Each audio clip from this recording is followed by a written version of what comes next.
The night was heavy with silence, broken only by the sound of dripping water seeping through cracks in the ancient monastery walls.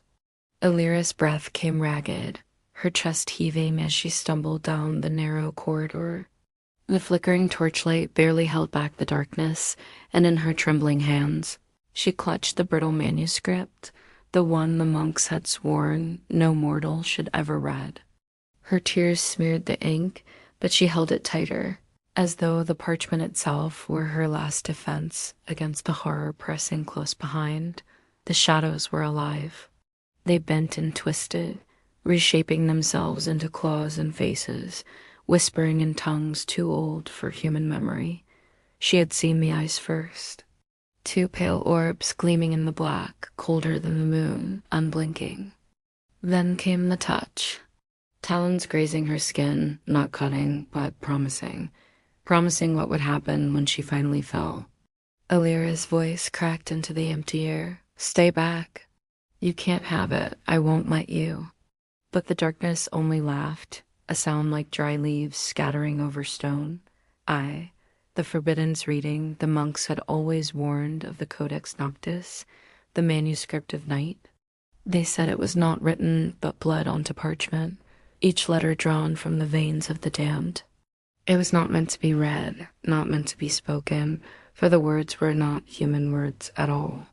They belonged to the abyss, but Illyra had been desperate. Her sister lay dying, fever burning her body hollow. No healer's salves, no priest's blessing had worked. In her anguish, Illyra turned to the Forbidden's library, where dust cloaked shelves of chained tomes. She thought if the words had power, perhaps they could save. The Codex had answered. At first, the words shimmered with promise. They spoke of life beyond life, of power that could pluck a soul back from the edge of death. But as she read, the script bled into her mind. The syllables crawled along her thoughts like spiders. And then the shadows stirred. The monastery's candles snuffed themselves out. A coldness spread, thick and suffocating. That was when she saw it, the figure peeling itself out of the dark, long fingers dragging across the stone, its eyes shining like twin stars swallowed by black skies. It had followed her ever since, too. The weight of fear. Now Illyra crouched in the last chamber of the monastery, clutching the manuscript to her chest as tears streamed down her face. The creature's hands, bony and endless, slid across her shoulders. She felt the press of its claws on her skin, yet no blood came. It did not need blood.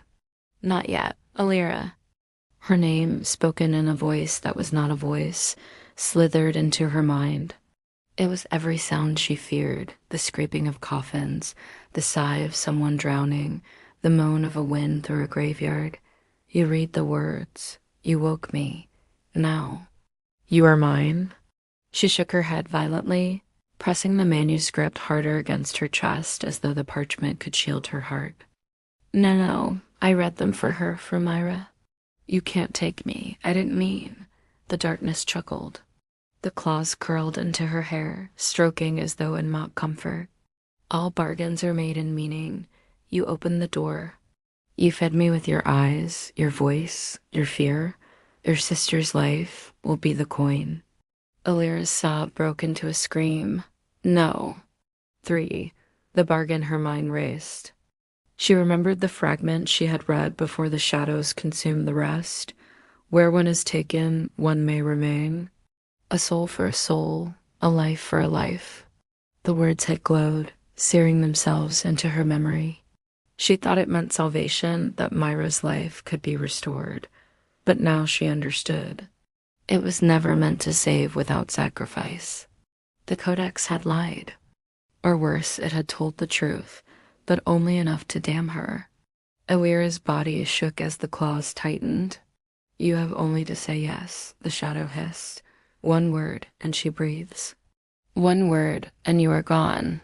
She looked at the manuscript in her hands, the Codex pulsing with hungry anticipation. Its pages were alive with whispers, every line an anchor pulling the creature deeper into her world. Tears streamed as she whispered, yes. 4. The silence after flames of black light devoured her, erasing every word, every stain of ink. The creature's claws sank through her skin, cold fire flooding her veins. She gasped, and the world seemed to fold in on itself. She did not feel pain, only absence. Her body dissolved into shadow, her voice unspooling into the darkness. The last thing she saw was the twin lights of its eyes, swallowing her whole. Then nothing. Via's sister's awakening morning sunlight spilled into the small cottage where Myra lay. Her eyes fluttered open, the fever gone as though it had never existed. She sat up, confused but whole, her chest filled with breath that had seemed lost forever. Her mother wept with joy. The healers declared it a miracle.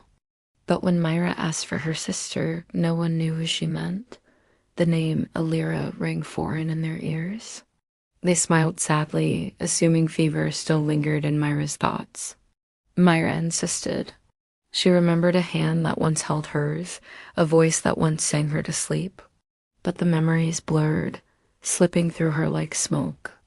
Each day, the image faded further until only a hollow ache remained, an emptiness she could not name.